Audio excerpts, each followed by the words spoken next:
She told me she was going to her sister's for the weekend. I kissed her goodbye at the door like I always did. Nothing felt different until I realized she left her wedding ring behind. And that's when everything started to unravel. My name's Tyler. I'm 34 years old, and I used to think I was living the perfect life. I met my wife, Emily, at a charity event in Seattle. She was volunteering, handing out drinks, laughing with strangers like they were old friends. I was there because my boss dragged me along. The moment I saw her, I was hooked. She was different, not just beautiful but magnetic, smart, sharp-witted, and full of fire. We started talking that night and never really stopped. 2 years later, we got married under a canopy of trees in her parents' backyard. It was the happiest day of my life. I stood there in front of the dark cabin, heart racing. The place looked untouched. No tire tracks, no footprints, no signs of recent activity. And yet, just 2 days ago, Emily had sent an email confirming she was here. I checked the receipt again. The dates matched. I walked up to the porch, knocked on the door. Nothing. I turned the knob, it creaked open. Inside was cold, dusted, and silent. No luggage. No wine glasses, no messy bed, just cobwebs and a faint, musty smell. It was like no one had been there in weeks. I stumbled back outside, confused and furious. What kind of twisted game was she playing? I called her again, straight to voicemail. I drove home in silence, more questions than answers. When I got back, I sat in the dark, rereading those emails. That's when I noticed something odd.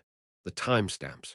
Every email from Chris was sent between 1 a.m. and 3 a.m. always in those hours, and never during the day. I dug deeper. The email domain looked strange. Not a regular Gmail or Yahoo address. It was private, like it was created just for this communication. I clicked View Full Headers on the emails. They were all sent from the same IP address.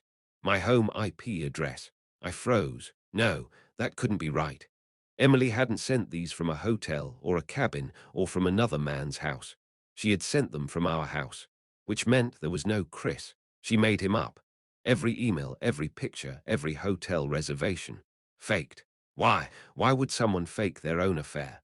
I confronted her the moment she walked through the door Sunday night. She looked surprised to see me. I thought you were at your parents', she said calmly, like we were discussing groceries. I know about Chris, I told her. She didn't even blink. Do you? I showed her the emails, the receipts, the cabin, the IP address. I laid it all out. And then she smiled, a slow, eerie, deliberate smile. You were never supposed to find out, she said. Not like this. Find out what? She walked past me, sat down, and said 5 words that I'll never forget. You were supposed to disappear. I felt my stomach drop. My hands went cold. What are you talking about? I needed an out, she said. I needed a story. If you vanished during a mental health crisis, after finding out your wife was cheating, it would all make sense. And I'd have everything. The house, the accounts, sympathy, a clean break. I was speechless, horrified. She wasn't cheating. She was framing me. Framing me for the breakdown she hoped I'd have. Or worse, I backed away slowly. Called a friend, asked to stay over. And that night, I went to the police. They didn't take me seriously at first.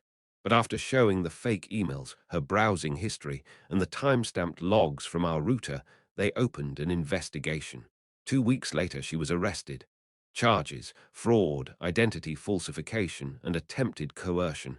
But that's not the ending, because the night before her hearing, she posted bail and vanished.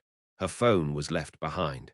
The last thing she said to me in a voicemail was, "You ruined everything, but I'm not done yet." That was 3 months ago, and every time I leave the house, I check the shadows. Fast forward 6 years, we had a modest home, 2 dogs, good jobs, and no major problems. We weren't flashy, but we were solid, or so I thought. Looking back, the signs were there. The sudden overtime shifts, the weekends away to visit her sister, the locked phone, the random mood swings.